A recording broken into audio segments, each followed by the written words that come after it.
उत्तर प्रदेश के एक छोटे से गांव में रामू नाम का एक गरीब किसान रहता। रामू बहुत ईमानदार और मेहनती, लेकिन गांव के लोग उसे ज्यादा इज्जत नहीं देते थे।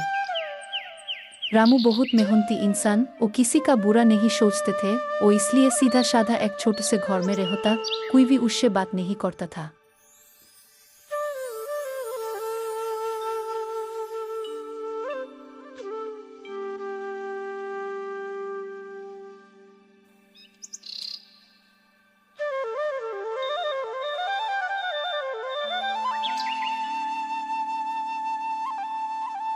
मेरे मरने के 7 दिन बाद मेरा एक खो तो खोला जाएगा और उसमें मेरे खजाने के असली हकदार का नाम होगा। ये क्या हो गया मेरा स्वामी? अब तुम्हारे बिना ये राज्य अचल हो जाएगा। अब जैसे राजा इस राज्य को दरकार है। आप ठीक हो जाएंगे, चिंता नहीं करना। आप नहीं रहेंगे तो हमारा क्या होगा सोचो। मैं आपसे बहुत प्यार करती हूँ। अरे रानी, और टाइम नहीं है हमारा। जो खात खोलेगा वही बनेगा राजा। योद्धा इस राज्य का रखवाला वही खात राजवैद्य के पास है।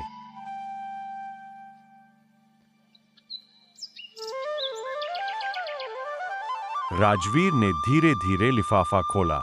पूरे गांव के लोग सांस रोके उसकी तरफ देख रहे थे। लिफाफे के अंदर एक पुराना खत था।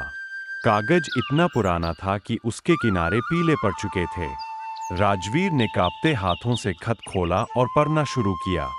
खत की पहली पंक्ति पढ़ते ही उसक, अगर यह खत तुम्हारे हाथों तक पहुंचा है तो समझ लो कि मैं अब इस दुनिया में नहीं हूं। लेकिन मरने से पहले मैं एक ऐसा सच छोड़कर जा रहा हूं जो इस पूरे गांव की किस्मत बदल देगा। आज से 25 साल पहले इस गांव में एक ऐसा जुर्म हुआ था जिसके बारे में किसी ने उस आदमी को जिंदा कैद कर लिया गया था, सिर्फ जमीन और पैसों के लालच में। वह आदमी कई सालों तक अंधेरे में जीता रहा। वह हर दिन आजादी का सपना देखता था। उसे उम्मीद थी कि एक दिन कोई उसे ढूंढ लेगा। लेकिन साल गुजरते गए, दुनिया बदलती गई और वह आदमी लोगों की यादों से मिटता गया। फिर एक दिन उसे पता चला कि उसका एक बेटा है। एक ऐसा बेटा जिसने अपने पिता को कभी देखा तक नहीं। उस दिन उस आदमी ने जीने की एक नई वजह ढूंढ ली। वह हर साल, हर महीने दूर से अपने बेटे को देखता रहा, लेकिन कभी उसके सामने नहीं आया, क्योंकि उसे डर था कि उसके दुश्मन उसके बेटे को भी नुकसान पहुंचा सकते हैं। समय बीतता गया, बेटा गया, और एक दिन वह गांव का सबसे ईमानदार और सम्मानित युवक बन गया। तब उस आदमी को यकीन हो गया कि उसका बेटा उससे कहीं बेहतर इंसान निकला। लेकिन अब उसकी जिंदगी खत्म होने वाली थी। इसलिए उसने यह खत लिखा ताकि मरने के बाद सच दुनिया के सामने आ सके।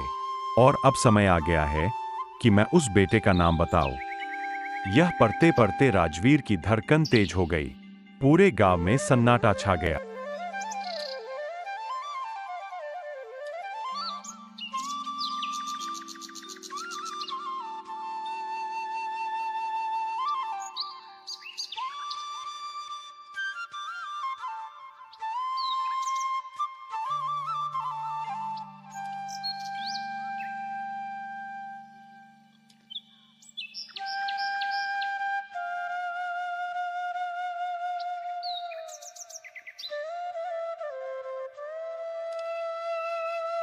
वह बेटा कोई और नहीं, तुम हो राजवीर।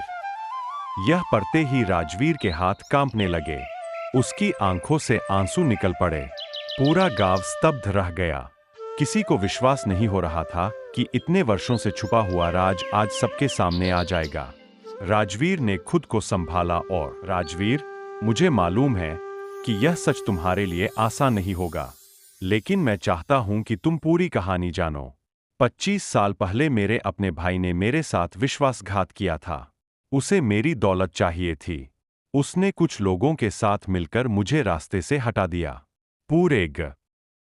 राजवीर का दिल तेजी से धड़क रहा था। गांव के बुजुर्ग सिर झुकाकर खड़े थे, जैसे उन्हें अपने पुराने गुनाह याद आ रहे हों। खत में आगे लिखा था, मेरी कैद के वर्षों में मैंने एक बात सीखी। इंसान को उसके दुश्मन उतना नुकसान नहीं पहुंचाते जितना कभी कभी उसके अपने। आज वो लड़के और गरीब नहीं रहा, अब वो राजा बनवाया, पूरा महल गूंज उठा। रानीता बोवी बहुत खुश है क्योंकि उसका कोई बेटा था, ओवी नहीं जानते थे। राजा जी की स्टोरी खत्म हुई।